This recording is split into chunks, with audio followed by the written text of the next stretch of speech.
en esta sesión nos vamos a centrar en uno de los aspectos específicos de las nuevas normativas europeas que se están desarrollando. Y en particular nos vamos a centrar en la Ley de Servicios Digitales y en los aspectos relacionados con la libertad de expresión. Sin más, cedo la palabra a Alfonso Muñoz, que va a moderar esta sesión. Muchas gracias. Buenos días a todos. Como bien han comentado, vamos a hablar ahora de la regulación de la libertad de expresión y de la información en las redes sociales, muy vinculada a la Ley de Servicios Digitales propuesta por la Comisión Europea. Durante este rato vamos a hablar un poco sobre si está suficientemente o no garantizada la libertad de expresión en esta ley, cuál es esa problemática, cuáles son los aspectos que tenemos que abordar y, si fuera el caso, qué hay que revisar, qué tenemos que hacer para mejorarla. Para ello contamos con 4 ponentes. Tengo aquí conmigo en la universidad a Ana Abade, que es analista senior de políticas públicas de YouTube. Muchas gracias, Ana. Y también tengo a mi derecha a Antonio Fernández, que es el presidente de la Asociación para el Desarrollo de la Propiedad Intelectual, ADEPI. Muchas gracias, Antonio. Y por vídeo, en remoto, tenemos a Joan Barata, que es miembro socio de la Plataforma por la Libertad de Información PLI, y a Juan Zafra, que es el director general de Club Abierto de Editores Clave. Ana, si quieres empezamos por ti. Estamos hablando de libertad de expresión. ¿Cómo gestionáis en Google, en YouTube, este desafío de moderar contenidos, de proteger la libertad de expresión en esas plataformas? Vale, muchísimas gracias. Es un honor estar aquí. Es la verdad que un tema fascinante, ¿no? El tema de la libertad de expresión y cómo desde Google y desde YouTube moderamos contenidos. A mí siempre me gusta comenzar las intervenciones de Google y de YouTube recordando la misión que tenemos, porque de verdad que es bastante core al tema que estamos tratando. Nuestra misión es organizar la información del mundo para hacerla accesible y para hacerla útil.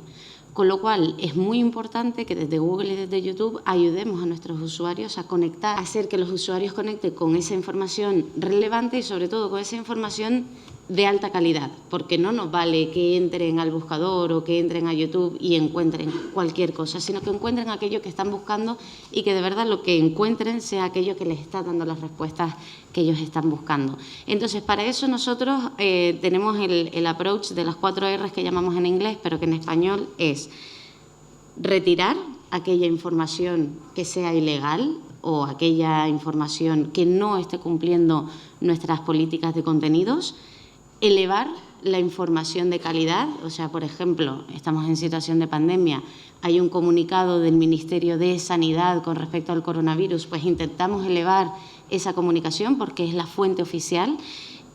Por otra parte, intentamos reducir aquellos contenidos que están ahí, que no se sabe bien, en una zona gris, pero que tienen que estar porque existe la libertad de expresión y cualquiera puede subir su contenido y expresarse libremente. Y al mismo tiempo, y esto es muy importante, recompensar. Y esto es súper importante para YouTube, recompensar a aquellos creadores de contenidos que de verdad están poniendo información de calidad al alcance de todo el mundo, que llega un momento que su canal tiene una serie de suscriptores, tiene una serie de horas de visionado y es nuestra forma de decirles, oye, sigue haciendo esto porque estás alimentando la plataforma y evidentemente te tenemos que compensar también económicamente por esto que estás haciendo.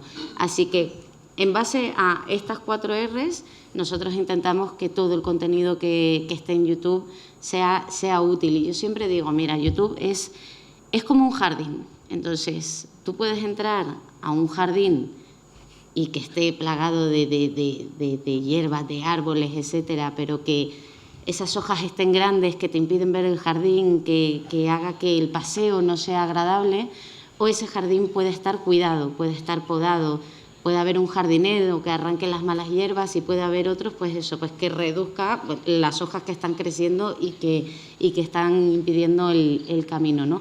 Y esto es un poco lo que hacemos nosotros en YouTube, cuidar de nuestro jardín con una mezcla de algoritmos y de revisiones humanas. Muchas gracias, Ana. Joan, ahora que nos escuchas, quería hablar también de este tema de libertad de expresión y de ese enfoque que se ve condicionado tanto por esa parte de la legislación que estamos hablando, también como por las propias decisiones de las plataformas privadas. ¿Cómo podemos proteger esa libertad de expresión en este contexto? Sí, muchas gracias. Gracias por la invitación. Espero que se me escuche bien ahora. Bien, yo creo que aquí hay dos elementos que inciden en la libertad de expresión de los usuarios de plataformas, que hay que entender separadamente y que hay que, digamos, distinguir adecuadamente. El primer elemento es la propia legalidad, ¿no? Es decir, lo que es ilegal fuera de las plataformas, lo que es ilegal en el mundo físico, también es ilegal en el ámbito de las plataformas. No se puede difamar, no se puede difundir discurso de odio, etcétera, no se puede cometer delitos, etcétera, ¿no? La cuestión es un poco en este terreno cómo articulamos la correcta relación entre las autoridades, que en definitiva son las competentes para determinar lo que es legal e ilegal, y las plataformas. Si convertimos a las plataformas por vía de una imposición legal en jueces de lo que es legal y de lo que es ilegal, entonces existirá un riesgo para la libertad de expresión, porque las plataformas van a tener miedo de ser responsables de no haber retirado ciertos contenidos ilegales y por lo tanto van a actuar con un cierto exceso de celo, ¿no? Por lo tanto, un primer problema es ver cómo articulamos esa relación entre quienes tienen que determinar lo que es legal o ilegal, que son legisladores y reguladores, y quizá un denunciante, pero ahí habría que ver cómo se articula, y las plataformas. Ese es un primer elemento que yo creo que tiene importancia y que, digamos, desde el punto de vista de la DSA, yo creo que hay que pulir algunos aspectos. Por ejemplo, cuando un tercero, cuando un usuario advierte a una plataforma de que un contenido puede ser ilegal, bien, habría que establecer mecanismos más claros que permitan, de algún modo, a la plataforma poder deslindar aquellas denuncias que son claramente infundadas o que no tienen una base suficiente de aquellas denuncias que apuntan claramente hacia una ilegalidad, por ejemplo. Pero ese es un terreno, el de la legalidad, ilegalidad, que en el fondo viene a plantear problemas parecidos de los que se plantean en el mundo, digamos, físico. Pero hay un elemento añadido, que es que, como se ha dicho, las plataformas también tienen sus propias normas internas de moderación de contenidos. Esas no son normas jurídicas, pero son normas internas, son normas que definen el marco de la relación con los usuarios y que son normas que en última instancia evidentemente también tienen un efecto en la forma como se ejerce la libertad de expresión. La existencia de estas normas es fruto de dos presiones, yo entiendo.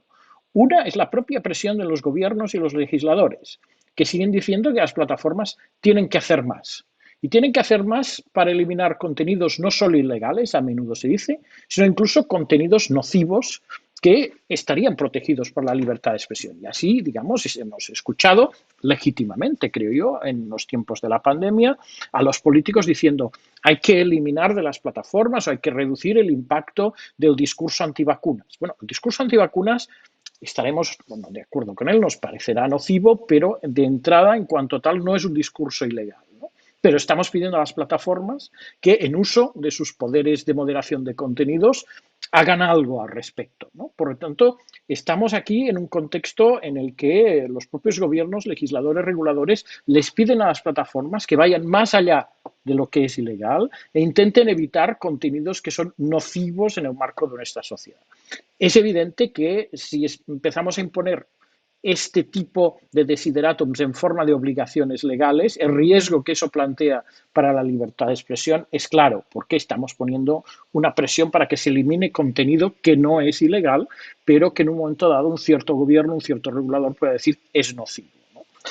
Pero la otra presión viene, y se ha dicho, por parte de los propios usuarios. Es decir, los usuarios quieren disfrutar de una experiencia que no es puramente digamos, un diluvio de todo tipo de contenidos. Quieren ver en las plataformas cosas que han sido mínimamente tratadas, que han sido seleccionadas de acuerdo incluso con sus propios gustos, ¿no? Y esa es una cuestión que es inevitable, que forma parte de un determinado modelo de negocio y que tenemos que entender, ¿no? Es decir, no podemos pretender, digamos, que en un entorno privado como el de las plataformas, sujeto a todos los condicionantes a los que he hecho referencia, rija digamos, la libertad de expresión, los términos en los que se protege la libertad de expresión, del mismo modo que en un entorno en el que solo existiría una relación entre el individuo y el Estado, ¿no? Por tanto, hay que entender, digamos, también lo que se produce en ese contexto. ¿Quiere eso decir que las plataformas tienen una libertad, arbitrariedad absoluta para definir lo que se puede decir y lo que no se puede decir? Eso cada vez está menos claro, ¿no? Y cada vez vemos, por ejemplo, en el marco de la DSA, la imposición de obligaciones de transparencia, de claridad en cuanto a los términos de servicio, de que se respeten una serie de criterios a la hora de determinar lo que es aceptable y lo que no es aceptable, de que cuando se retira algo se le diga al usuario por qué se le ha retirado, de que el usuario pueda utilizar ciertos mecanismos de apelación y, por ejemplo, en el caso de otra plataforma, Facebook, digamos, tiene un consejo que analiza, digamos, los casos de retirada de contenidos no ya solamente sobre la base de los términos internos de uso, sino que aplica también estándares de derechos humanos para determinar si Facebook se ha equivocado o no a la hora de retirar un contenido. Por tanto, este es un contexto mucho más complejo para entender correctamente cómo articular, cómo proteger la libertad de expresión. Juegan otros parámetros distintos de los que juegan en el ámbito de los medios tradicionales y, por tanto, es importante saber entender cuál tiene que ser el papel del Estado, cuál tiene que ser el papel de las plataformas y cómo proteger debidamente a los usuarios y, si se quiere, incluso al interés público sin afectar por ello de forma innecesaria o excesiva el derecho a la libertad de expresión. Eso es lo que diría en este punto, en este momento, y entiendo que me han estado escuchando porque yo por ahora solo me veo a mí mismo, pero entiendo que si nadie me ha interrumpido es que esto se ha podido escuchar. Muchas gracias. Muchas gracias. Si os parece bien, seguimos con las conexiones por vídeo. Tenemos también a Juan Zafra. Juan, buenos días. ¿Me oyes bien, perfectamente? Hola, muy buenos días. Sí, perfecto. He escuchado a Joan y os estoy viendo. Disculpad el retraso en la llegada. Entiendo que me estáis escuchando bien. Perfecto. ¿Me oye bien?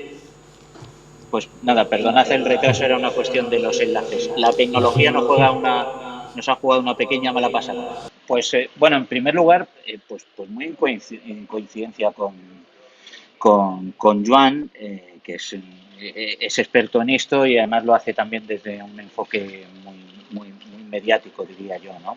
Que es la función que me toca como secretario general, director general del Club Abierto de Editores.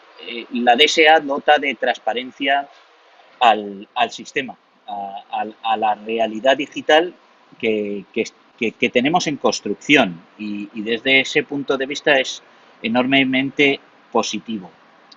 Diría que como todavía estamos en proceso, lo relevante es que tengamos estas oportunidades de compartir diferentes puntos de vista y avanzar en la definición de la reglamentación, ¿no? Creo que eso exige, primero, asunción de parte de todos los agentes de que nos encontramos ante una nueva realidad. Requiere también renuncias de parte de muchos de los agentes diría que en el sistema de medios, ¿no?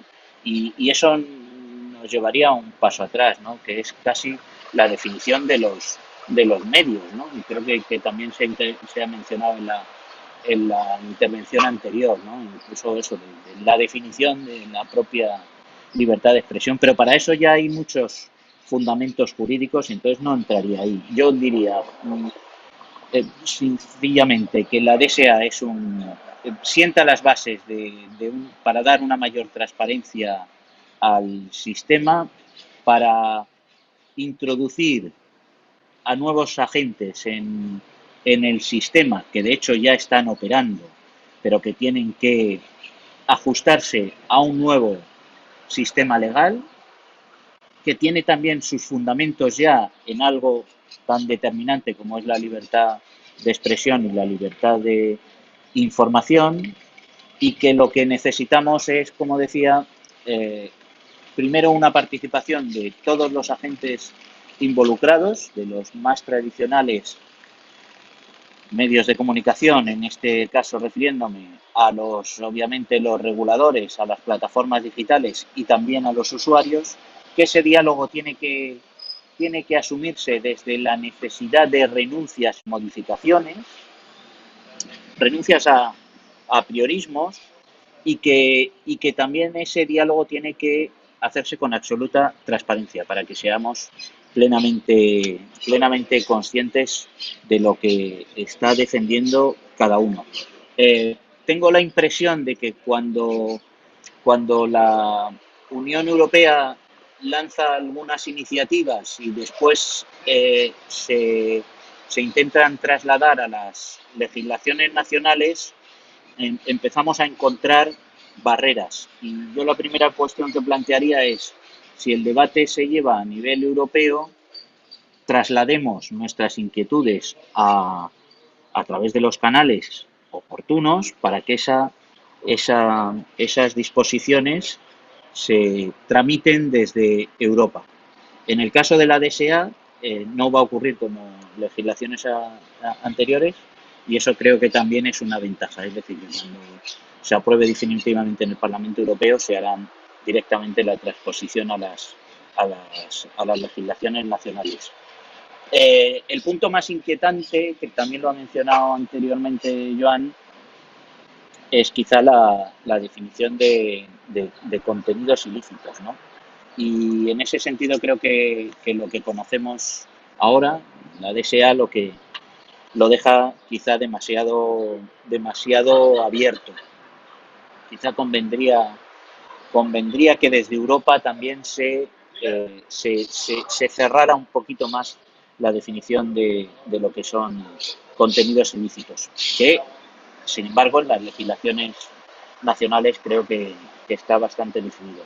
Y luego hay un punto que resulta también en alguna manera inquietante, que es esa figura del coordinador de los servicios digitales, que bueno, todavía está por ver cómo se acaba definiendo, pero que en todo caso mi reivindicación sería la misma. Esa definición tiene que hacerse con la participación de todos los agentes en el sistema mediático, en el sistema de la información, y también participación de otros agentes sociales y de los usuarios. En definitiva, si la DSA introduce transparencia en el sistema, desarrollémosla con ese mismo criterio de transparencia. Con Antonio, que es el que nos queda. Antonio, buenos días de nuevo. Desde tu punto de vista, ¿qué sentido tiene este debate de la libertad de expresión con la DSA? Bueno, muchas gracias por invitarme al debate. Me parece muy interesante, en cualquier caso, debatir sobre este tipo de valores que tiene nuestra sociedad y nuestras civilizaciones. Y, por tanto, yo vengo aquí en representación de los creadores. ADEPI es la organización que agrupa las entidades de gestión de derechos de propiedad intelectual.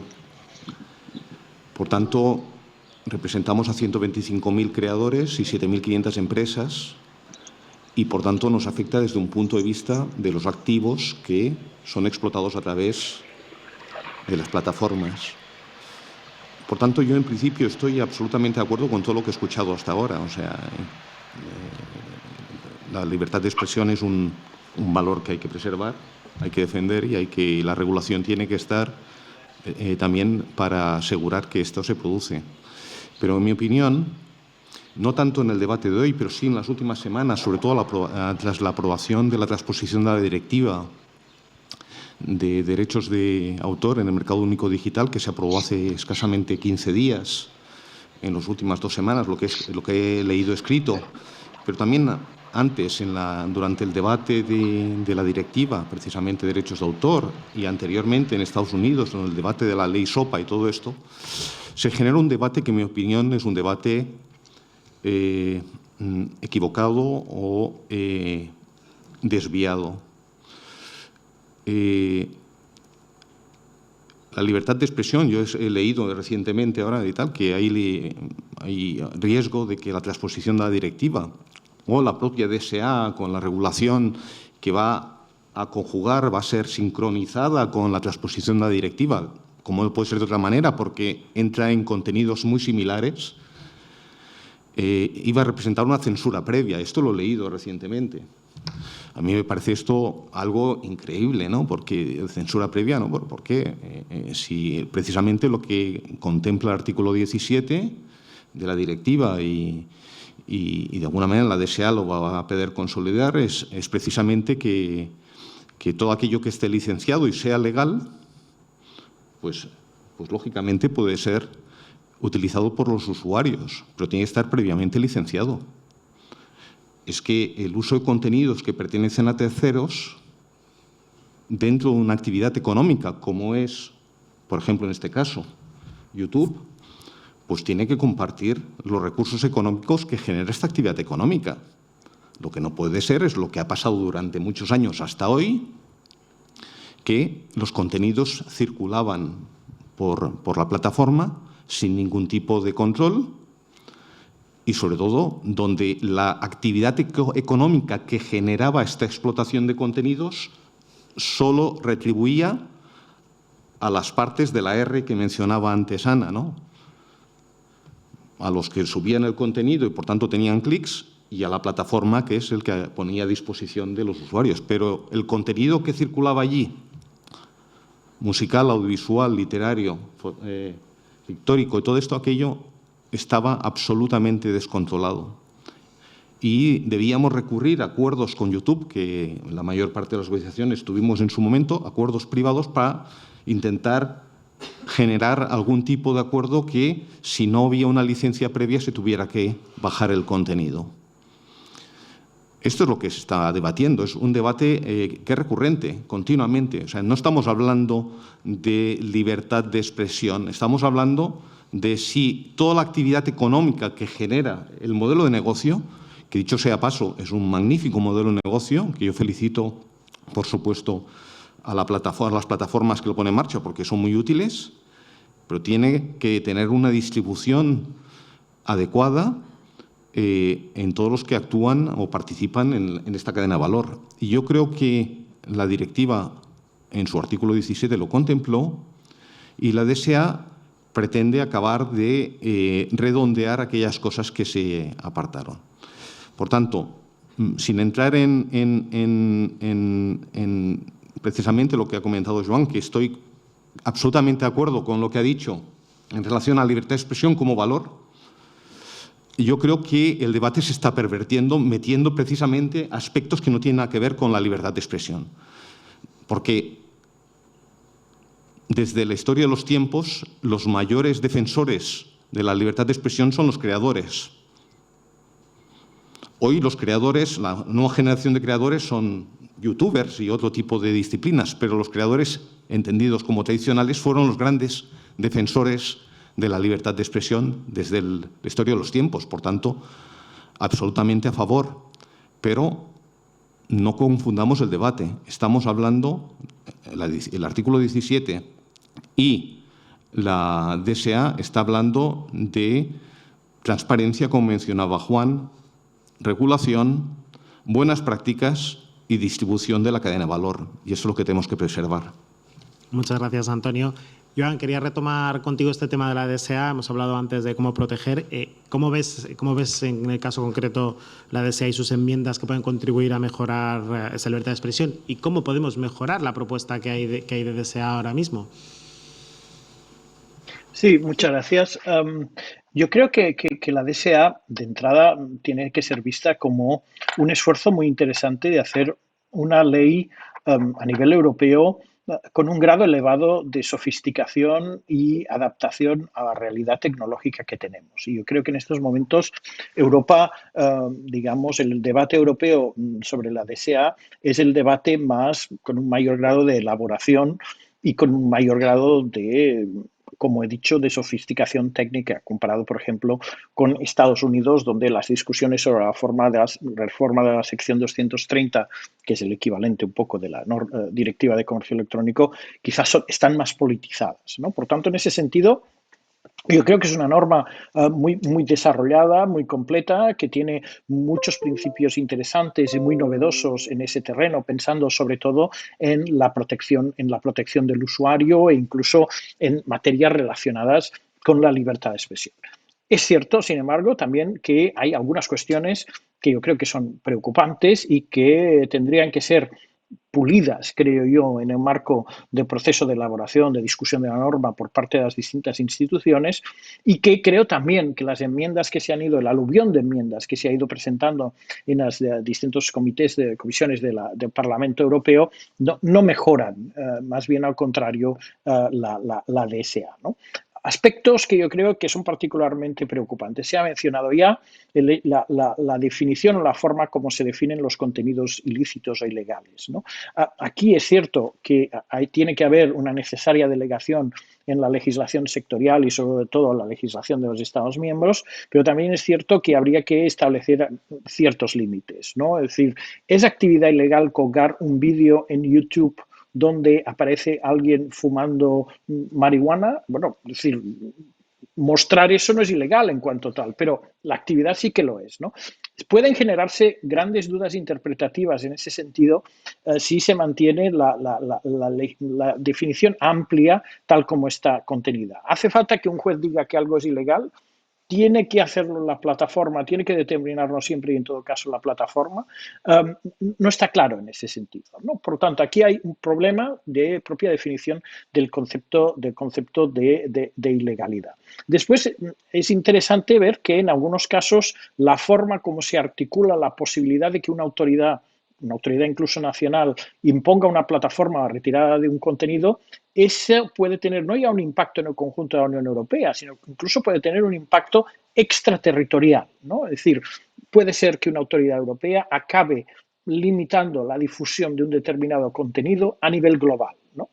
¿Hay salvaguardias, algún tipo de salvaguardias que permitan garantizar que eso no acabe convirtiéndose en un exceso? No está claro en la DSA, pero hay previsiones en la DSA que tienen un impacto extraterritorial que tendría que preocuparnos y tendríamos que pulirlas. Está la cuestión central y más importante, que es la de la reducción de los riesgos sistémicos, ¿no? Se dice grandes plataformas tienen primero que analizar los riesgos sistémicos que generan y mitigarlos. Bien, la forma como se definen esos riesgos sistémicos es una forma muy abierta, muy laxa, que va mucho más allá de la difusión de contenidos ilegales y que, por lo tanto, pone a las plataformas en una difícil situación de, en un momento dado, autolimitar ciertos contenidos que en un momento dado puedan llegar a considerarse como nocivos por un regulador o que el regulador pueda forzar digamos, a considerarlos como riesgos, afectando en muchos casos potencialmente a discurso que está protegido bajo la cláusula de la libertad de expresión. Por lo tanto, los posibles riesgos sistémicos que las plataformas puedan generar es, de entrada, un concepto muy amplio que responde a una determinada visión política que quizá todos podamos compartir, pero que realmente para introducirla en una norma jurídica sería necesario un mayor grado de precisión. Y ahí entra también, a partir de ese momento, la obligación de las plataformas de mitigar esos riesgos sistémicos, ¿no? A través de medidas que no están claras, que en muchos casos, se quiera o no se quiera, obligarán a la utilización de algoritmos y que tienen un impacto potencial en la libertad de expresión muy importante, ¿no? Y aquí entran también, yo creo, la cuestión de los mecanismos de control, ¿no? Se ha hablado del coordinador de servicios digitales a nivel nacional. Aquí habría que garantizar que se trate de una autoridad administrativa independiente, cuando menos, ¿no? Cuando menos, ¿no? Pero sabemos que en España hay una cierta dificultad para crear, para establecer y preservar la independencia de ciertos organismos de regulación, ¿no? Por tanto, ¿cómo se va a garantizar eso a nivel nacional? No solo en España, sino pensemos en países como Hungría y Polonia. Bueno, ahí vamos a tener un problema. Pero el segundo problema es que, perdón, cuando se trata de grandes plataformas, una importante competencia regulatoria corresponde a la propia Comisión Europea. La Comisión Europea no es un organismo independiente. Por lo tanto, vamos a poner en manos de la Comisión Europea la capacidad de, indirectamente, pero de forma efectiva, controlar contenidos que se difunden a través de las redes, concretamente a través de la regulación de plataformas y a través de sistemas de corregulación en los que la Comisión Europea tendrá el poder de imponer a las plataformas la necesidad, la obligación de limitar, de restringir y de, digamos, priorizar determinado tipo de contenidos. Eso es peligroso también para la libertad de expresión, ¿no? Ninguna de las enmiendas que he visto mejoran esta cuestión y además incluso a veces algunos aspectos de la DSA se basan, yo creo, simplemente en el desconocimiento de cómo funcionan las plataformas, ¿no? Es decir, por ejemplo, hay un artículo que dice que las plataformas tienen que tener una base de datos de todas las decisiones que han tomado y de todos los motivos que han dado para tomar un determinado tipo de decisión. Bien, yo creo que quien ha redactado eso no es consciente de lo que está pidiendo en cuanto a ese tipo de base de datos que puede recoger miles de decisiones a diario en los que una plataforma puede decidir de eliminar un contenido. No digo que no sea necesario promover la transparencia y que realmente se sepa por qué las plataformas retiran contenidos, pero un artículo como ese realmente está imponiendo una obligación que desde el punto de vista de su cumplimiento, incluso de su manejo por parte de los usuarios, no tendría mucho sentido. Y aquí hay permítanme que haga una reflexión final, seguramente quizá polémica, sobre una de las enmiendas que se ha propuesto en la que se presenta una especial protección para medios de comunicación tradicionales y se dice que estos medios de comunicación tradicionales, cuando tienen presencia en las plataformas, no pueden ser moderados. Bueno, yo creo que esto es, primero, abrir la puerta a una gran incerteza jurídica, cómo vamos a determinar contenido, digamos, medios tradicionales y por qué consideramos a los medios tradicionales buenos por naturaleza. Estamos comparando la BBC con Russia Today. ¿Por qué, digamos, tienen que tener un tratamiento privilegiado? ¿Por cómo van a las plataformas a identificar realmente cuentas de medios tradicionales con relación a otro tipo de medios cuando en estos momentos existe una gran conexión entre ambos? Y además, digamos, en ese sentido se va a limitar la capacidad de las plataformas para la, digamos, reproducción, distribución de contenidos como puede ser, por ejemplo, la desinformación, que con relación al resto de los usuarios, que también tienen en la misma medida el derecho a la libertad de expresión, en cambio, sí que se permitiría la moderación de contenidos, ¿no? Por lo tanto, en estos momentos hay nuevos debates en el ámbito de la DSA, fruto de las enmiendas, debates que yo creo que no van en la buena dirección, pero demuestran en todo caso lo delicado que es esta norma, ¿no? Y al hilo también vinculado a lo que se ha dicho, no puedo evitar referirme al tema de la directiva de copyright. Yo creo que estamos todos de acuerdo en la necesidad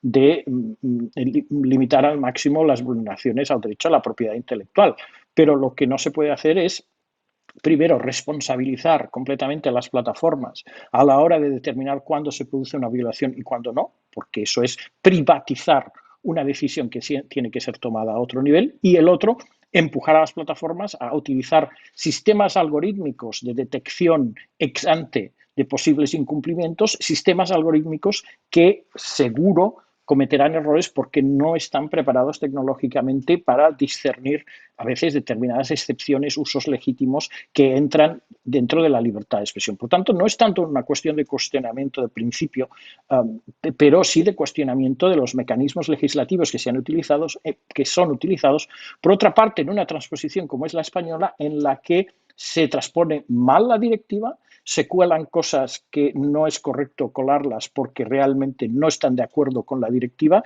y que al final van a acabar dando lugar, muy posiblemente, si el texto continúa tal como está, en un procedimiento de infracción por parte de la Comisión por mala transposición. O sea que a los problemas que ya tenía originalmente la directiva habrá que sumarle los problemas de una mala transposición en nuestro país. Y con esto acabo. Gracias. Gracias, Joan. Bueno, como hay en estas intervenciones hay para todos, vamos a hablar si quieres. Antonio, ¿tú querías hacer alguna aportación? Pues muchas gracias. No, un poco entiendo, no sé a qué parte del decreto ley que ha traspuesto la directiva se refiere Joan cuando dice que va más allá de la directiva, pero en el caso del 17 es una transposición absolutamente técnica, casi literal, y precisamente pues no podemos decir que haya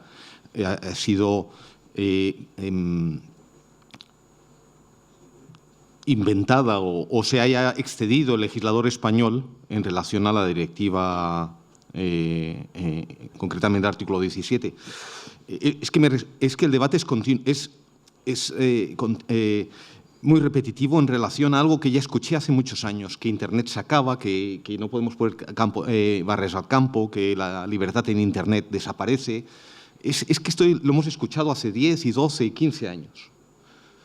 En esta misma sala lo hemos escuchado en los primeros años de este foro, y realmente Internet se ha seguido desarrollando de una forma espectacular, con una potencialidad cada vez más grande y con unos modelos de negocio espectaculares que han permitido que múltiples empresas se hayan desarrollado y que los usuarios seamos beneficiarios precisamente de esta capacidad que tiene Internet. No voy a poner pero es que en algunas ocasiones, no sé si el debate de Joan es un debate realmente que lo que pretende es defender los intereses de Google para que no reinvierta una pequeña parte de los inmensos beneficios por su actividad económica en generar una tecnología más afinada que impida precisamente estos hipotéticos errores que planteas en tu intervención, que puedan ser bajar algún contenido que pueda vulnerar el derecho de libertad de expresión y, en cambio, no esté vulnerando ningún otro de los derechos que también hay que preservar. Bueno, oye, es que las plataformas están en el sector, deben estar reguladas, y como todos debemos cumplir esta regulación. Y parece en ocasiones de que nos preocupa muchísimo que Google, que es una gran corporación, perdón Google porque está aquí Ana, pero por cualquier plataforma, que es una gran corporación internacional, con la mayor capitalización bursátil probablemente de las bolsas mundiales, que tiene una actividad económica y una capitalización bursátil superior al PIB de varios países, tenga dificultades para invertir en mejorar, que yo creo que no es el problema, precisamente estos algoritmos. Yo creo que no es la razón. Y diciendo esto también hay que decir que el abogado general del Tribunal de Justicia de la Unión Europea ya se ha manifestado en materia de esto, si es competente o no la Unión Europea en regular en materia y tal, y si hay algún tipo de problema en relación a la libertad de expresión. El abogado general que simplemente da una recomendación al Tribunal de Justicia, pero que en una buena parte de los casos el Tribunal de Justicia sigue las recomendaciones del abogado general, ha dicho: desde mi punto de vista, el legislador de la Unión puede imponer algunas obligaciones de supervisión y filtrado a determinados intermediarios en línea respetando la libertad de expresión, siempre que, en cualquier caso, tales obligaciones estén delimitadas por garantías suficientes para minimizar el impacto de filtrado sobre esa libertad. Parece que este es un tema que preocupa también al legislador y tal. Incluso, antes Joan hablaba de le preocupaba Polonia, ¿no? Pues Polonia es el que ha planteado este tema. Yo no sé exactamente con qué intuición, si era dirigida o no, pero el caso es que planteó una cuestión prejudicial ante el Tribunal de Justicia sobre si la directiva o no cumplía precisamente con los aspectos que garantizan la libertad de expresión. Pues, en su opinión, está claro que sí. Por tanto, insisto, me parece que el debate es un poco ficticio, en mi opinión, no por lo que se ha dicho tanto hoy, sino por lo que estoy leyendo en los últimos días, y que tiene que ver pues, con las distintas posiciones en relación a la cadena de valor. Y tiene menos que ver en lo que es propiamente el concepto de libertad de expresión. Muchas gracias. Ana, se ha hablado mucho de YouTube en estos ratos y de Google. A mí me gustaría explicar la parte práctica de todo esto. O sea, cuando entramos a YouTube, qué es lo que vemos y qué es lo que está diciendo la gente cuando dice censura algorítmica, no sé qué, o qué es lo que dicen las sociedades de gestión de derechos de autor cuando dicen, es que hay un value gap. O sea, parece que no estamos en 2021 y que estamos en el año 2015 y que Content ID no existe. Content ID existe y Content ID es una herramienta que tiene YouTube por la cual cada vez que se sube un vídeo en YouTube nosotros tenemos unos archivos de referencia y si vemos que hay un match con un archivo de referencia, bien sea de vídeo, de audio, de lo que sea, decimos, no señor, usted está subiendo aquí material con copyright, este material no le corresponde a usted, le corresponde a Time Warner, porque está subiendo una canción de Britney Spears, y ahora Time Warner dice, vale, pues esto es una cover maravillosa, la dejo para que se haga viral esta canción, o no, o esto me estás copiando, yo quiero el dinero que a mí me corresponda por la generación de ingresos de este vídeo. Y por tanto, se le pasa ese dinero, o sea, no va al creador y se pasa el dinero directamente a Time Warner. Y quiero decir esto porque a día de hoy YouTube es el mayor contribuidor mundial a la industria de la música. El mayor. O sea, sí pagamos. La forma de remunerar contenidos no es solo remunerando a los creadores que ponen en sus canales de YouTube sus vídeos que suben ellos, sino que también está este mecanismo a través de Content ID. ¿Qué es lo que pasa con todo este tema de copyright? Ahora, con el nuevo decreto, bueno, en realidad, a raíz de la directiva, y esto es así, y no hay debate al respecto, porque me parece un debate infructífero. Nosotros somos los responsables por todo el contenido que hay en la plataforma de YouTube, por todo lo que tenga que ver con infracciones de copyright. ¿Cuál es nuestro incentivo? Evitar que existan esas infracciones de copyright, porque si no somos nosotros los que tenemos que pagarles a los autores o los que nos podemos exponer a multas. ¿Cómo hacemos esto? Le decimos a la sociedad de gestión, oiga, ustedes, pásennos por favor todos vuestros archivos de referencia, porque sin archivo de referencia, ¿cómo voy a hacer esto? Si es que se suben 400 horas de vídeo cada segundo a YouTube, o sea, o esto lo hago con el algoritmo o no lo puedo hacer. Eso por un lado. Y después, por otro lado, es cuando lo detecte, hago plank y corto la señal. Automático, automático. Y me da igual quién sea, lo que esté diciendo o qué es lo que esté sucediendo en ese vídeo. Y nos han pasado casos, o sea, yo he tenido que vivir personalmente casos de medios de comunicación, que no voy a decir cuáles han sido, pero típico desayuno de trabajo que viene la ministra no sé qué, y por detrás había footage de la ministra entrando al Consejo de Ministros no sé qué, ese footage de esa cámara de televisión lo tenía otra cadena de televisión que estaba peleado con ese medio de comunicación, el medio de las cámaras dijo, no, que este vídeo es mío, quita el vídeo. Quitamos el vídeo porque evidentemente era lo que correspondía hacer. Y nosotros, como tenemos que incentivar a que la gente no haga cosas ilegales y no se salta el copyright, cuando tú subes un vídeo con una infracción de copyright, pues no puedes hacer streaming durante no sé cuántos días. ¿Por qué? Porque, oye, o sea, no solo te quito el vídeo, es como, vamos a ver qué podemos hacer para prevenir que esta cosa no se vuelva a repetir. Claro, es que a lo mejor ese medio vive de hacer streamings en YouTube, o para ellos es muy importante tener un streaming en YouTube. Entonces ya estás coartando la libertad de expresión del medio. Y en realidad esto es una lucha entre entidades de gestión de autor, copyright, etcétera, que tienen un fin súper loable y legítimo, y creadores, medios de comunicación, etcétera, que necesitan de YouTube y que necesitan subir contenidos con una agilidad grande, y que se ven que esa agilidad se está viendo limitada por temas de copyright.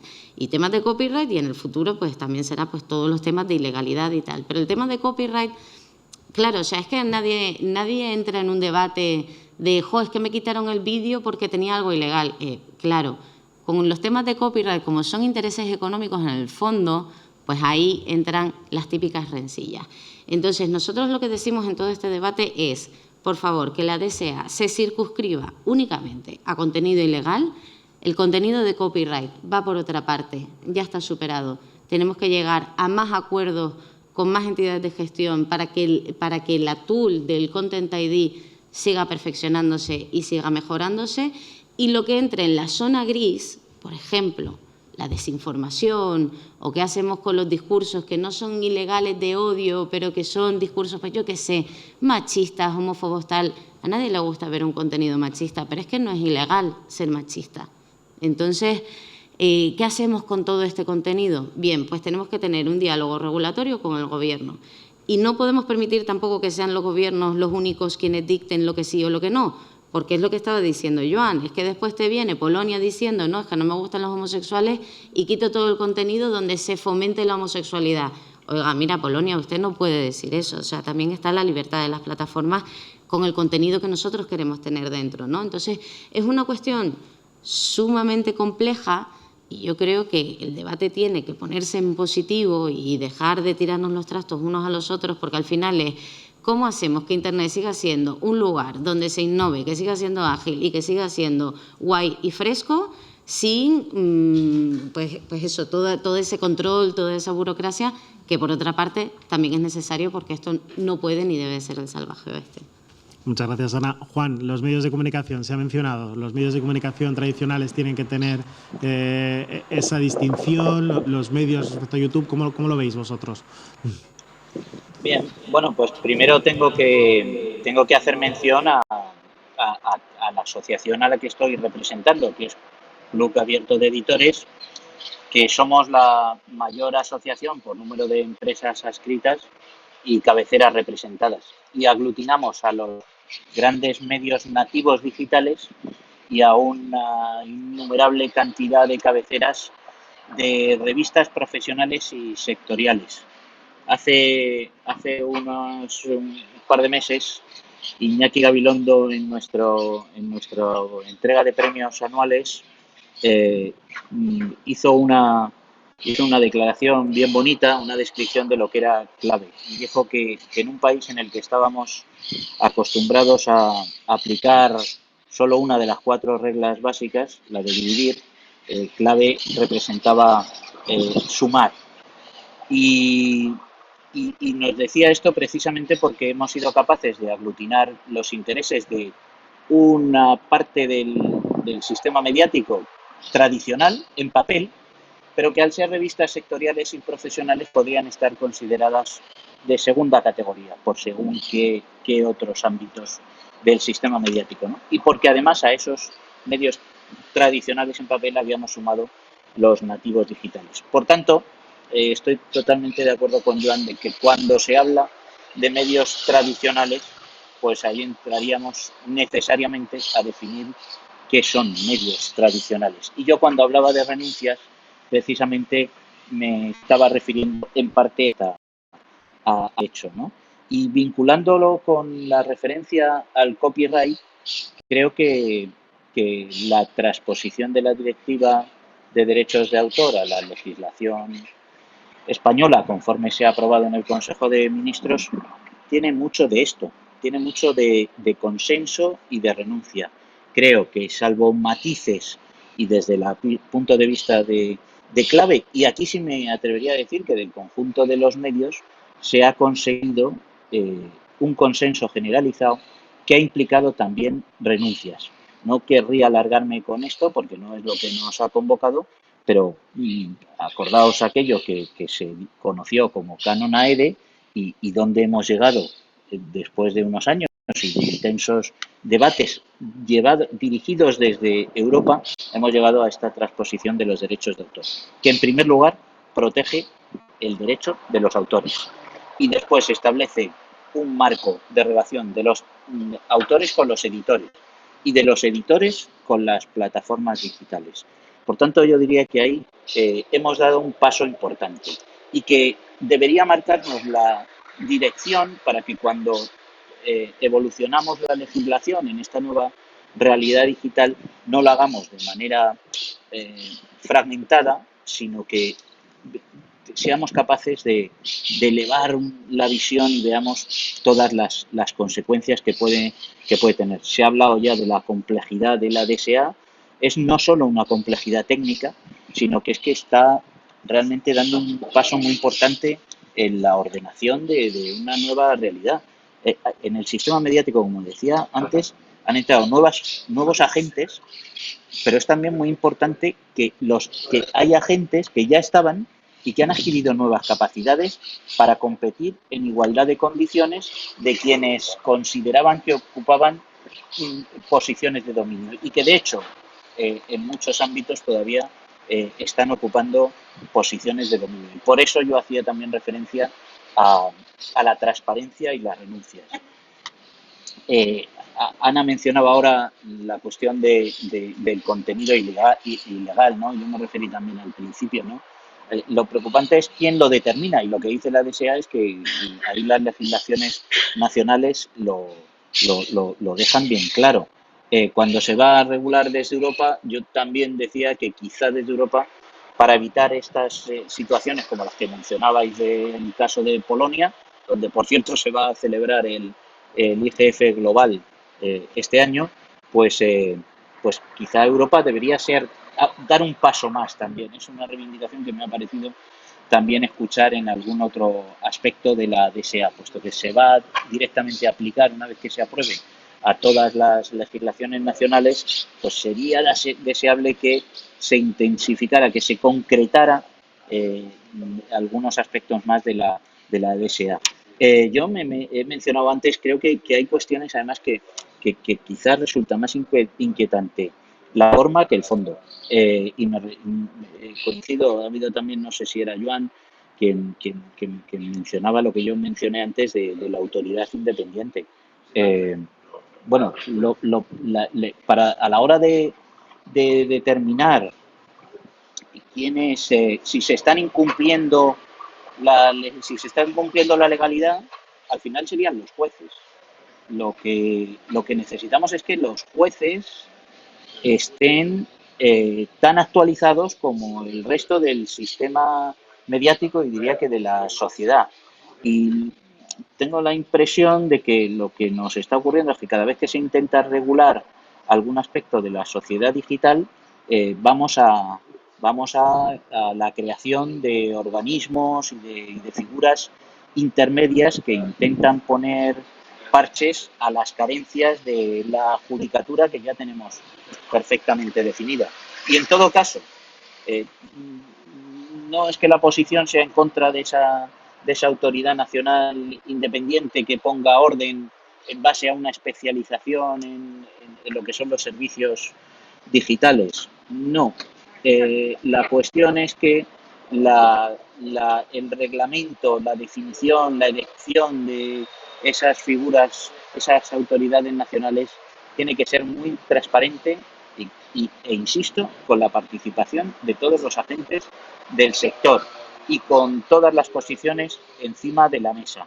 Hemos tenido, por ejemplo, cuestiones muy llamativas en la legislación española, como la todavía Ley de Publicidad y Comunicación Institucional del año 2005, que recogía una disposición adicional única que otorgaba o que reconocía la posibilidad de que los agentes del sector de medios participaran ex ante, tuvieran conocimiento de las campañas de publicidad y comunicación institucional de la Administración Central.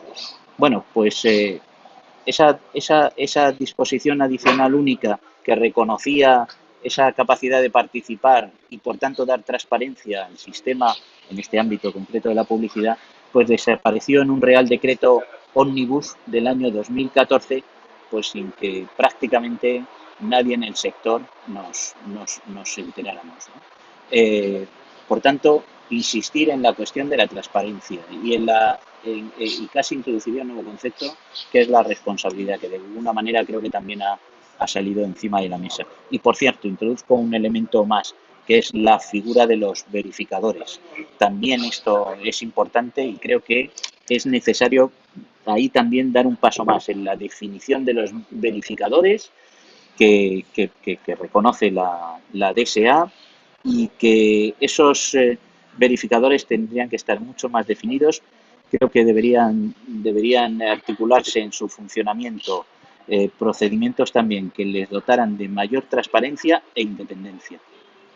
Perdona que te interrumpa, pero nos hemos pasado de sobra del tiempo. La verdad que este tema daba para tirarnos toda la mañana, hacer una mañana entera dedicada a la DSA, la libertad de expresión, el copyright, muchísimos temas. Os agradezco mucho a los 4 que hayáis estado aquí. El año que viene seguro que podemos volver a coincidir aquí en el IGF y abordamos estos temas que nos hemos dejado, que hemos tratado muy por encima. Gracias a todos y en breve continuamos con las jornadas. Muchas gracias.